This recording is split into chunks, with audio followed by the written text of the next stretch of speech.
हर किसी को नई बात, नई चीज़ें सब पसंद होता है, सब कुछ नया। लेकिन कुछ लोग होते हैं जो पुरानी चीज़ों से ऐसे जकड़े हुए रहते हैं, ऐसे लिपटे हुए रहते हैं कि उन्हें पुरानी बातों को छोड़ के नई बातों को एक्सेप्ट करना पसंद ही नहीं होता है। वो पुराने जीवन में ही जीना पसंद करते हैं। जैसे ये नया साल शुरू हुआ है, हम सब नए साल को कहते हैं ना सेलिब्रेट करते हैं, खुशियाँ मनाते हैं, लेकिन दूसरे दिन क्या वही टाटा फिर सारी चीज़ें एज़ इट इज़ रूटीन में सब शुरू हो जाती है। जैसे हम पहले जी रहे थे वैसे ही जीते हैं। मतलब हमारे जीवन में ऐसा कोई ख़ास फेर बदलाव बिल्कुल नहीं आता है। तो हमें हमारे जीवन में बदलाव लाना बहुत ज़्यादा ज़रूरी है, ठीक है? आपको सबको हेलो दोस्तों, कैसे हो आप सब? केम छो आप? सभी का स्वागत करती हूँ मैं सनम पटेल। इस नए साल की ढेर सारी शुभकामनाएँ देते हुए हम शुरू करते हैं इस साल का पहला वीडियो आत्मिक सफ़र एक अच्छी सकारात्मक बातों के साथ। एक आत्मिक सफ़र इसलिए क्योंकि हमारे जीवन में आत्मिक सफ़र अगर हम नहीं करते हैं तो हम हमारे जीवन में बहुत सारी नाकामियों का बहुत सारी तकलीफ़ों का सामना करते हैं। हमें हमारे जीवन को सही दिशा में ले जाना, नए जीवन को अपनाना बहुत ज़्यादा ज़रूरी है। तो हम आज देखेंगे बाइबल के कुछ वचनों के द्वारा हम सीखेंगे कि हमारा नया जीवन क्या है। अभी अगर कई बार देखें कि लोग सोचते हैं, पूछते हैं यार पुराना जीवन क्या है कि जो हम नया जीवन पाएँगे? नया जीवन की सच्चाई क्या है? नया जीवन की सच्चाई ये है कि क्रूस पर हमारे लिए हमारे यीशु मसीह ने इतना कुछ सह लिया, इतना कुछ बर्दाश्त किया, बर्दाश्त के बाहर मतलब हम सोच भी नहीं सकते। हमारा कहते हैं ना इमेजिनेशन भी नहीं हो सकता है, इतना मतलब भयंकर, इतनी तड़प, इतनी यातना उन्होंने झेली है उस क्रूस पर और उस जीत को हासिल किया जो हम कहते हैं ना हमारी समझ से परे है, हमारी समझ वहाँ तक पहुँच ही नहीं सकती। हमारा जो पुराना जीवन था ना वो पापों में डूबा हुआ, पापों से घिरा हुआ, पापों में कहते हैं ना खोया हुआ था और पापों के कारण हम श्रापित थे। लेकिन मसीह ने हमारे पास एक नए जीवन जीने का अवसर, एक मौका पहुंचाया। जो हमारा उद्धारकर्ता यीशु मसीह जो छिपा हुआ है उसके अंदर। पाप है ना एक बहुत बड़ी गंभीर समस्या इस दुनिया की, समाज की, जो लोग नहीं मानते। और मैं तो जितना लोगों को देखती हूँ, समझती हूँ, बातें सुनती हूँ अड़ोस पड़ोस में और सारी रिश्तेदारों में, हजार गुना मैं कहूँगी कोई भी नहीं मानता कि वो पापी है। क्योंकि पाप उनको लगता है कि मतलब वो तो कभी गलत होते ही नहीं, पाप मतलब कोई बहुत बड़ा खून खराबा, उन्होंने तो कभी कोई पाप किया ही नहीं। लेकिन इस धरती पर अनगिनत पाप है। एक छोटा बच्चा जो होता है ना वो सच और कहते हैं ना झूठ का भेद नहीं जानता है, वो पाप पुण्य का भेद नहीं जानता है, फिर भी वो झूठ बोलता है अपने माँ बाप से, अपने दोस्तों से, अपने स्कूल में। तो पाप ऐसा नहीं है कि अलग अलग मतलब तरीके से आप नाप दंड करो, पाप पाप ही होता है और हर कोई पापी है, हर कोई पाप करता है। जब हम परमेश्वर की आज्ञाओं को मानते हैं और उसके अधीन रहते हैं तब हकीकत में हम पापों के बंधन से मुक्त होते हैं। और जो शत्रु है ना, जो शैतान इस संसार में, वो हमारे जीवन पे जो कब्जा करके बैठा है ना, वो कब्जा हमारे ऊपर से हटता है और हम अपनी सामर्थ्य से, अपनी शक्ति से, अपनी समझ से मुक्त होने के लिए बहुत असमर्थ है, बहुत असहाय है। हम कुछ नहीं कर सकते। हम मृत्यु की समस्या से लेके आत्मिक, शारीरिक, हमारे परिवार की किसी भी समस्या से जूझना पड़ता है। और ये कहने की मुझे बिल्कुल भी ज़रूरत नहीं लगती है कि नहीं, ज़रूरत होनी चाहिए कि हमें यीशु मसीह की ज़रूरत है। कल भी थी, आज भी है और आने वाले युग में भी रहेगी। हमारा जो जीवन है ना, पुराना स्वभाव जो है, यीशु के साथ उस क्रूस पर चढ़ा दिया गया। जब हम यीशु मसीह को कहते हैं ना, मानते हैं, एक्सेप्ट करते हैं कि हाँ यीशु मसीह हमारा खुदा है, उसके ऊपर जो पाप की जो शक्ति है ना वो खत्म हो जाती है। क्योंकि अब हम पाप के गुलाम नहीं रहते, हम पापों से बल्कि मुक्त हो जाते हैं। क्रूस पर सब समाप्त हो जाता है और शैतान हार जाता है। और शैतान जो हमें जकड़ के रखता है ना, बंधन में बांध के रखता है, बेड़ियों में जकड़ के रखता है, उन सारे पापों से हमें मुक्ति मिल जाती है, हम मुक्त हो जाते, स्वतंत्र हो जाते। हम वचन देखेंगे 2 कुरिन्थियन का अध्याय 5 का वचन 17। सो यदि कोई मसीह में है तो वो नई सृष्टि है, पुरानी बातें बीत गई हैं, देखो ये सब नई हो गई है।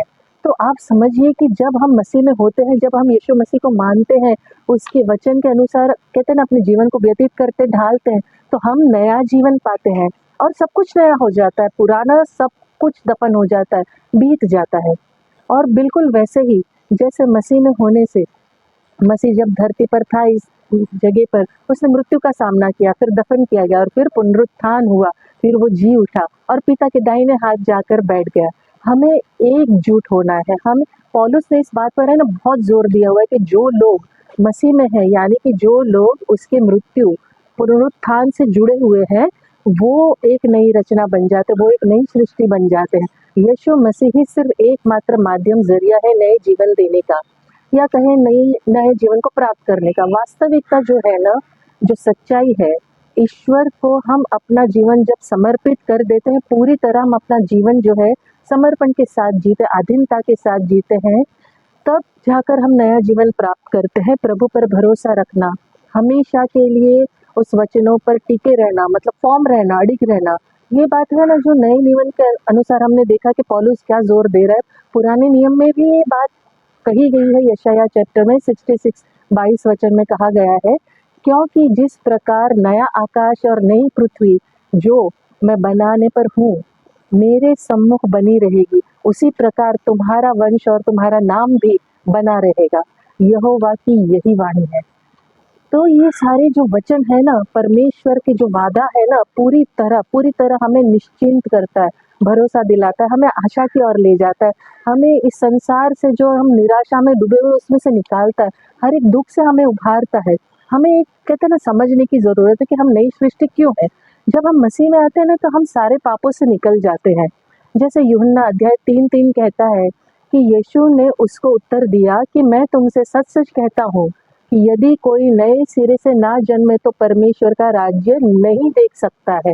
बहुत सारे लोग ये कहते हैं कि यार क्या स्वर्ग, क्या ही नर्क है, सब कुछ यही है, यहाँ आप जो काम करते हो, आपके जो भी कामों के अनुसार, कर्मों के अनुसार फल मिलता है, चाहे आप शोबाजी में करते हो, जेन्यून हार्ट से करते हो, या आप वाकई में आपका जीवन सच्चा है, पूरी तरह आपके काम कहते हैं ना हृदय से जांचा परखा जाता है, और सिर्फ वो परमेश्वर जानता है, इंसान नहीं। तो अगर आप यीशु मसीह में हैं, तो आप नए सिरे से जन्म लेते हो, तब आप परमेश्वर के राज्य को देख पाते हैं, और ये नहीं नया जीवन, ये है आत्मिक जीवन। और जैसे यूहन्ना 3:16 का वचन हर एक मसीह जानता है, जो सच्चे हृदय से यीशु को मानता है, इसके दिल पे लिखी रही होगी ये बात, क्योंकि परमेश्वर ने जगत से ऐसा प्रेम रखा कि उसने अपना एक लौता पुत्र दे दिया, ताकि जो कोई उस पर विश्वास करे वो नाश ना हो, परंतु अनंत काल का जीवन पाए। ये अनंत जीवन जो है ना, जो नया जीवन है, नई सृष्टि जो परमेश्वर हमें कहता है, जो नया आकाश, नई पृथ्वी बनाने वाला है, जो शून्य से पूरी सृष्टि की रचना की, जो पृथ्वी का अंत होगा, जिसका वर्णन उसने युग का अंत लाएगा, तब यशायाह वचन 66:22 में जैसे मैंने बताया, ये सब कुछ होने वाला है। और हर एक शब्द, हर एक वचन परमेश्वर का ताया हुआ है, और उसका वचन दो धारी तलवार के समान है। जो हम है ना विश्वास करते हैं ना, वही हम पाते हैं। इस संसार के मुताबिक हम देखें तो यही है, हम नया जीवन अगर नहीं करते, हम अपना नई चीज़ों को नहीं अपनाते, नई चीज़ों को एक्सेप्ट नहीं कर पाते हैं। बहुत लोग, हर मनुष्य में एक आदत होती है, नए कपड़े से खुश होता है, नई जगह जाने से खुश होता है, नया खाना खाने से खुश होता है, नए लोगों से मिलने से खुश होता है, लेकिन नया जीवन जहाँ प्राप्त करने की बात होती है, क्योंकि ये आध्यात्मिक बात है, ये मतलब परमेश्वर से जुड़े रखने की बात है, ये उसमें सबको तकलीफ हो जाती है, क्योंकि शुरुआत ही है कि हम पापी है, और हम ये बिल्कुल मानने को तैयार नहीं है भाई कि हम पापी है। हमने तो कभी कोई पाप किया ही नहीं, क्योंकि हमें पापों से मुक्ति तो तभी मिलेगी ना जब हम मानेंगे कि जी हम पापी हैं, तभी तो हमारा जीवन बदलेगा ना। अगर हम कोई चीज़ एक्सेप्ट ही नहीं करते हैं इस संसार के मुताबिक, तो बदलाव कहाँ से आएगा। रोमियो अध्याय 6 में 6 वचन कहता है, क्योंकि हम जानते हैं कि हमारा पुराना मनुष्यत्व उसके साथ क्रूस पर चढ़ाया गया, ताकि पाप का जो शरीर व्यर्थ हो जाए, और आगे को हम पाप के दासत्व में ना रहे। ये कितनी बड़ी बात है। मतलब कि वो जो गुलामी है, जिस गुलामी में हम जी रहे हैं, जिसमें हम फंसे हुए हैं, जो शैतान ने हमें जकड़ा हुआ है, उसमें से निकाल कर हमें आज़ाद, स्वतंत्र करना चाहता है। हमारे पुराने जीवन से, हमारा जो पुराना स्वभाव है, जो कहते हैं ना भ्रष्टाचार से भरा हुआ है, झूठ से भरा हुआ है, फरेब से भरा हुआ है, धोखेबाजी से हमारा दिल भरा हुआ है, हमारी जो जेब आग से भरी हुई, झूठ बोलने से भरी हुई है, जिसपे कभी कोई भरोसा कर ही नहीं सकता, किया ही नहीं जा सकता एक्चुअली। जो मनुष्य एक दूसरे पे भरोसा करता है, हमेशा धोखा खाता है। आप देखिए, और आप सब ये बात को मानते ही होंगे, कभी ना कभी आपने धोखा खाया ही होगा। लेकिन यीशु में जब हम मसीह में कहते हैं ना मानते हैं, और मसीह का मन हमारे अंदर आ जाता है ना, हमारा स्वभाव बदल जाता है, धार्मिक और शुद्ध हो जाता है। हम जब परमेश्वर की सच्चाई को समझते हैं तो हम वो दर्शाते हैं। ये हमारी ज़िम्मेदारी है कि हम पुराना स्वभाव उतार कर फेंक दें। जैसे हम नए कपड़े पहनने के लिए कितना उत्सुक होता है, नया चीज़ आता है तो हम कितना आनंद मनाते, कितनी खुशियाँ मनाते। उसी प्रकार हमें हमारा पुराना जीवन जो पापों से भरा हुआ है, झूठ से, फरेब से भरा हुआ है, उसे उतार कर फेंक देना है। और इस नए साल में हमें ये प्रण लेना है कि हमें नए जीवन को एक्सेप्ट करना है और मसीह के जीवन को एक्सेप्ट करके मसीह को दर्शाना है। हमें हर एक अच्छाई को एक्सेप्ट करना है। जैसे कहते हैं ना, इफिसियों अध्याय 4 का वचन 22 कहता है कि तुम अपने चाल चलन के पुराने मनुष्यत्व को भरमाने वाले अभिलाषाओं को अनुसार भ्रष्ट हो जाते हो, उतार डालो। तो उसी प्रकार हमें अपने जो पुराने मनुष्यत्व है ना, जो हमारा पुराना नेचर है, आदतें हैं, उसको उतार के फेंक देना है। जैसे वचन कहता है, अध्याय 4 का 30 कहता है कि अपने मन के आत्मिक स्वभाव में नए बनते जाओ। क्योंकि क्या हो जाता है ना, हम नए नहीं बनना चाहते हैं और नए मनुष्यत्व को पहन लो। जो परमेश्वर चाहता है कि परमेश्वर की सत्य की और धार्मिकता में सुलझा गया है। हम पापों में मरे हुए थे, ये यकीन करना है, ये मानना है कि हम पापों से भरे हुए थे और अब जब हम मसीह में हैं तो हम जीवित है। जैसे मसीह मर के जी उठा, पुनरुत्थान हुआ, उसी प्रकार हम जब मसीह को मानते हैं, हमारा पुराना जीवन जो है दफनाया जाता है और हमारा नया जीवन प्रकट हुआ। हम नई सृष्टि, नया जीवन पाते हैं। तो जैसे मैंने शुरुआत ही की थी कि यशाया चैप्टर 43 वचन 18 और 19 जो कहता है कि अब बीती हुई घटनाओं को स्मरण मत करो। पुरानी बातों को याद करके हमेशा देखिए दुखी होता है। चाहे आप अच्छी ही बातें क्यों ना याद कर लो, आपको ये लगेगा यार, एहसास होगा यार कितने अच्छे दिन थे, काश वो पुराने दिन लौट आए। वो गम को हम अपनाते, उस गम में हम डूब जाते और बुरी बात है तब तो हम डीप डिप्रेशन में चले जाते हैं।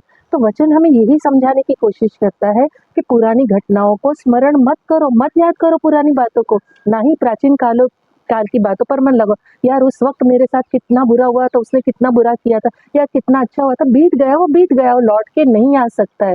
चाहे वो बातें हो, घटनाएं हो या इंसान ही क्यों ना हो, जो चली गई है बात, उससे कोई भी दुनिया की ताकत वापस नहीं ला सकती है।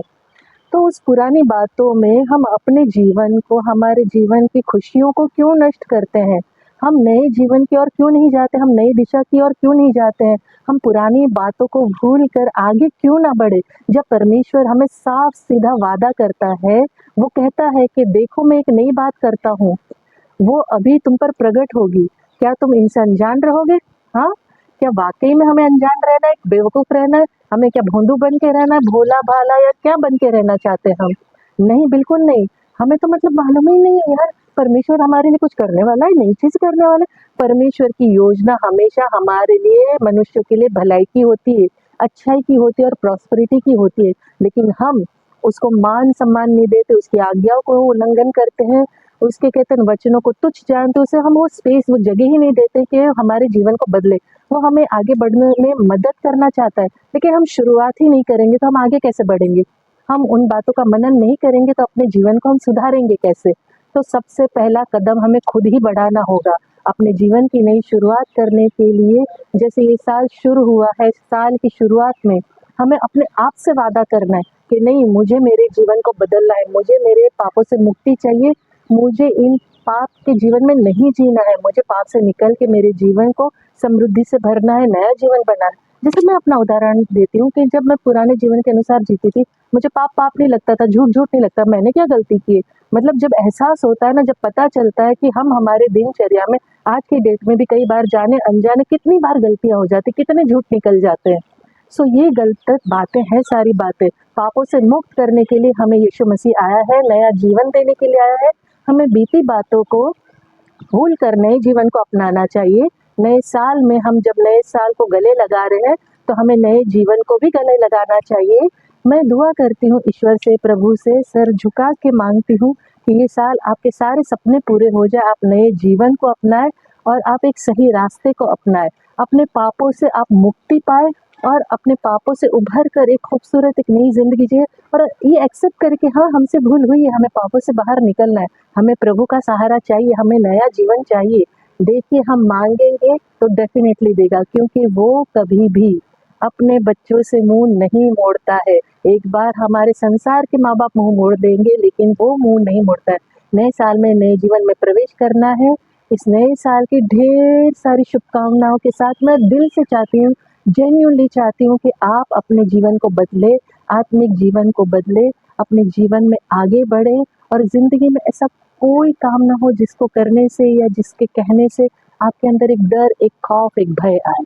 हमेशा एक बात याद रखिए, जो डर की आत्मा है वो परमेश्वर की ओर से नहीं है, और अगर आपके अंदर डर है तो डेफ़िनेटली आप इस संसार की उलझी हुई और दुखमयी बातों में उलझे हुए हो, और अब वही आप पुराना जीवन जी रहे हो, आप नया जीवन बिल्कुल नहीं जी रहे हो। अगर आपका जीवन नया है और आप सारे भय से मुक्त हो और आपने अपना लिया है कि हाँ, मुझसे भूल चूक हो गई है और मुझे अब नया जीवन जीना है, और अगर आप मसीह से प्रेम करते हो, यीशु से प्रेम करते हो, तो डेफ़िनेटली आप नया जीवन जियोगे, नया जीवन एक्सेप्ट करोगे। आप अगर बातों को समझो ना, बहुत कहते हैं ना, बहुत पहाड़ खोदना, उखाड़ने वाली बात नहीं है। बस हमें अपने आप को बदलने वाली बात है, हमें अपने आप को समझाने की बात है, हमें अपने आप में बदलाव लाने की बात है। आपको मेरी बात अच्छी लगी, पसंद आई तो लाइक, कमेंट, शेयर ज़रूर कीजिएगा। और जैसे मैं आखिर में अंत में कहती हूँ, मैं दिल से चाहती हूँ आप खुश रहें, अपनों को खुश रखें और हमेशा मुस्कुराते रहें। शांति, शालोम और सलाम आपके नाम।